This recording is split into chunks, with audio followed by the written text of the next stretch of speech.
Ration కార్డుల కోసం ఎన్నో ఏండ్లుగా ఎదురు చూస్తున్న వారికి తెలంగాణ ప్రభుత్వం శుభవార్త చెప్పింది.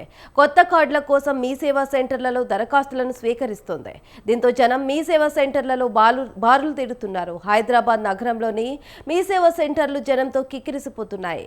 మీ సేవా సెంటర్స్ వద్ద జనం భారీగా ఎగబడుతున్నారు. రద్దీ పెరగడంతో గేట్లు మూసివేసి క్యూ లైన్లు ఏర్పాటు చేస్తున్నారు.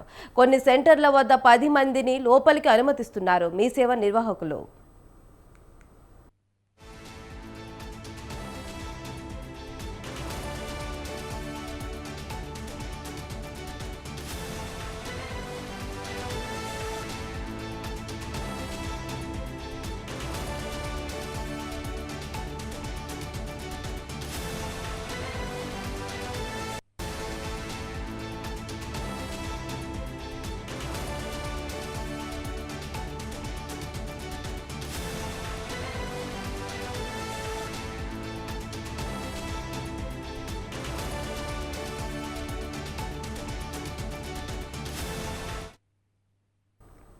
ఇవాళ ఉదయం 6 గంటల నుంచే హైదరాబాద్లోని కోటి ప్రభుత్వ మీ సేవా కేంద్రం మలక్పేట పౌర సరఫరాల శాఖ కార్యాలయం ముందు కొత్త రేషన్ కార్డు దరఖాస్తుదారులు బారులు తీరారు.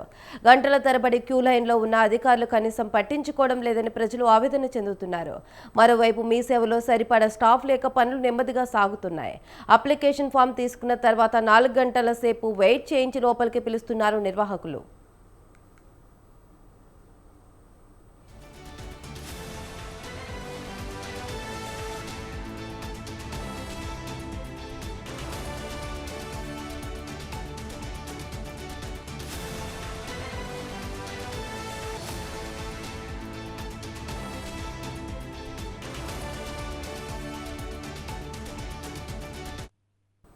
రేషన్ కార్డు దరఖాస్తు చేసుకోవడానికి తప్పనిసరిగా ఇంటి సభ్యులందరి వివరాలు ఇవ్వాలని మీ సేవ నిర్వాహకులు తెలిపారు. అప్లికేషన్ ఫామ్తో పాటు ఇంటి సభ్యులందరి ఆధార్ కార్డు జిరాక్సులు, కరెంట్ బిల్, గ్యాస్ బిల్ తప్పనిసరి అని చెప్పడంతో జిరాక్సుల కోసం జనం ఎగబడుతున్నారు.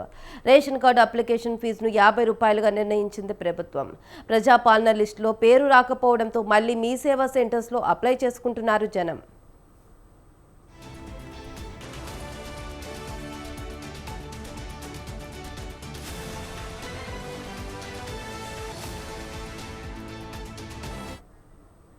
మరోవైపు రేషన్ కార్డులకు దరఖాస్తుల్లో గందరగోళం నెలకొంది. రేషన్ కార్డుల కోసం మీ సేవా కేంద్రాల్లో దరఖాస్తు చేసుకున్న తర్వాత రసీదును సివిల్ సప్లై ఆఫీసులో ఇవ్వాలని మీ సేవ నిర్వాహకులు చెబుతున్నారు.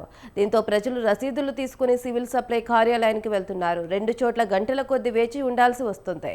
మీ సేవలో దరఖాస్తు చేశాక మళ్లీ రసీదు ఎందుకు ఇవ్వాలని అధికారులపై మండిపడుతున్నారు.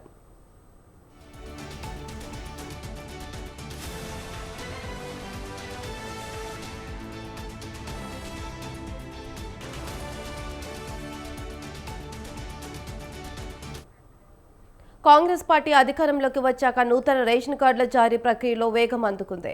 ఇప్పటివరకు ఖమ్మం జిల్లాలో 17,088, భద్రాద్రి కొత్తగూడెం జిల్లా 38,879 దరఖాస్తులు అందాయి.